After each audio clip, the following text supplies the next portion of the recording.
Hey guys, so Raylan has just been doing amazing with her eye gaze lately.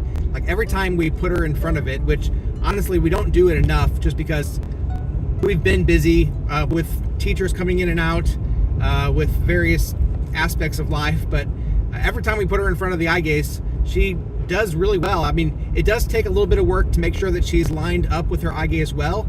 Like you do have to make sure the cameras are picking up her eyes well, that she's looking at the screen, just right, and that it's calibrated, I think is what the term is, calibrated so that it's picking up her eyes well and all that kind of stuff. So it does take some work, some time to get everything lined up just right, but if she's in the right position and she's alert and she's in the mood to use it, a lot of things need to line up for her to use it well, but if everything lines up well, she does really good. Like she can pick whatever videos she wants to use to watch. She can answer yes and no questions really well. She can pick games to play on it, and I need to set it up so that she can actually navigate YouTube even more expansively. Now, of course, we don't want to give her complete access to all of YouTube because she is 12 years old after all. But at the same time, I think we can very easily set up certain channels that she can watch, or maybe put it into kids mode and then she can explore it freely from there. But yeah, she's doing really well with all that. She can use the eye gaze and she can watch, use all aspects of it, in my opinion, in my estimation.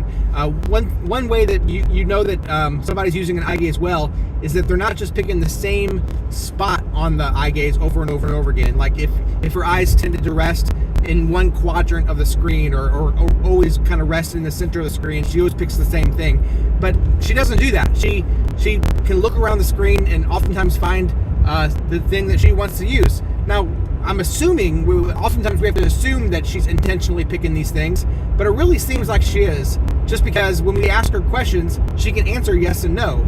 Like, not consistent, like, okay, so we don't always, maybe we need to do better about asking her the right kinds of questions, like things that there's definitively a yes or no about, but like we'll ask her things like we're pretty sure where she's going to answer a certain way, like, if she wants to get back in bed, or like if she's feeling bad and she wants to get back in bed, or if she is feeling well, say, hey, do you want to use your eye gaze? And she'll say yes. So she's consistently giving us the answers that we would expect her to give based on how we think she's feeling and these kinds of things. So all that being said, I think she's doing really well with it. Like I said, we haven't done the best job in terms of making sure that she has opportunities to use it every single day, but we're working on getting her a mount for it that will actually attach to her wheelchair, so that when we're just out and about, we can hook up her eye gaze when she's in her chair, and she doesn't have to be sitting in a certain place in her home in order to use it. Like right now, she has this big floor mount, is what it's called, that the eye gaze sits on, and it is mobile, but honestly, it doesn't work the best with her wheelchair because the wheels of her wheelchair get in the way of the floor mount of the floor mount. So it's kind of hard to get her in just the right spot. So it does take a little bit of effort there, a little bit of work there, and even then, it's not always ideal. But if she's able to get this wheelchair mount, then all of a sudden we can just attach it to her wheelchair, and it'll work well with her wheelchair. So, and she'll be able to go not just around our house, but go out of our house with it, and that'll just make it a lot easier for her to use it more, have more opportunities to use it more often. So I am looking forward to that. I do need to work on getting that mount for her. It's in process that she should get it, I think, but I need to check on that, check on the status of that, and see if there's anything we need to do in order to make that happen at this point. And I often talk about Raylan's communication in terms of her using her eye gaze, but in all honesty, she communicates well with us just in terms of like how she looks too. Like we can tell very clearly oftentimes just by looking at her what she wants, whether she wants to stay in her chair, whether she wants to get in bed, whether she wants to interact by watching a TV show or by making choices and these kinds of things, just based on how she looks. Like if she's alert, if she's in a good mood, if she's tired or in pain, or like she does a really good job showing her expressions on her face. When we first started fostering her, it was really difficult for us to figure out what she wanted. Now, part of that probably was just because we didn't know her as well at that point, and we had to kind of learn her facial expressions. But I think just her alertness and her ability to communicate with facial expressions and through her eyes has improved quite a bit, both because she's having less seizures than she used to have, because her medication has been tweaked enough so that she's not sleepy all the time because of the medication she's on, or these kinds of things. I think her VNS had a lot to do with that too. Her VNS has helped her to get better sleep. Her BiPAP has helped her to get better sleep and therefore be more alert during the day. I think all of these things have kind of helped her to get to a position now where when she's up and alert, she's able to communicate more just through her eyes and her facial expressions. And that's just a really cool thing, in all honesty. And like I've said before, all of these things are a long process in terms of like her being able to use them and use them well, but she's on her own time schedule. There's no reason why she can't learn these things even better. We just have to be patient with her. She's learning slowly but surely, and she's worlds beyond where she was just about 2 years ago when she first got this device. Like, it's just night and day. It was a long process to even get it, but she proved over and over again to all of the therapists that if we're just patient with her, she can truly learn how to use this thing.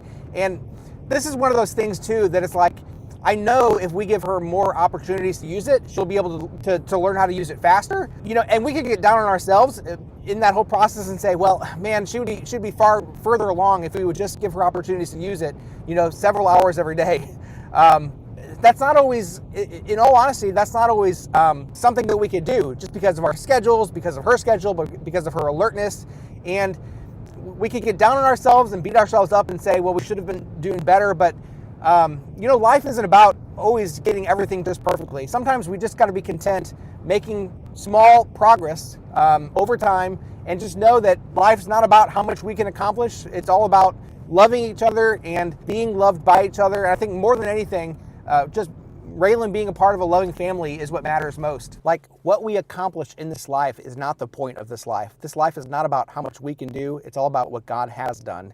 And if we remember that life is not primarily about us, it just makes things fall into place so much better. I constantly have to remind myself of this as well. Like, it's really easy to tell myself I have to do such and such, have to accomplish this thing or do this thing in order to make my life matter. But at the end of the day, life is about loving and being loved. And we show that through our examples with each other too. It's about being a good family, loving each other and being loved in our family. And if Raylan can be a part of that family, our family, in doing these things, loving and being loved, she's accomplishing her purpose. I would love to see her use her eye gaze more to communicate more, but that's kind of like icing on the cake, in all honesty. Just by allowing us to love her, she's fulfilling her purpose in life. And it's a really cool thing. Maybe you can generalize this for yourself as well. Like, maybe you've beat yourself up in the past for things that you thought you should have accomplished, or things that you wish you would have accomplished but then didn't. But I just want to reassure you that life is not about those things. Life isn't about how much we do or don't do in this life. It's all about loving and being loved. So seek to love somebody. Seek to show somebody that they are worthy of love. That's how you accomplish your purpose. No matter what, I hope that you're living with hope and joy. God bless you, and we'll see you again next time.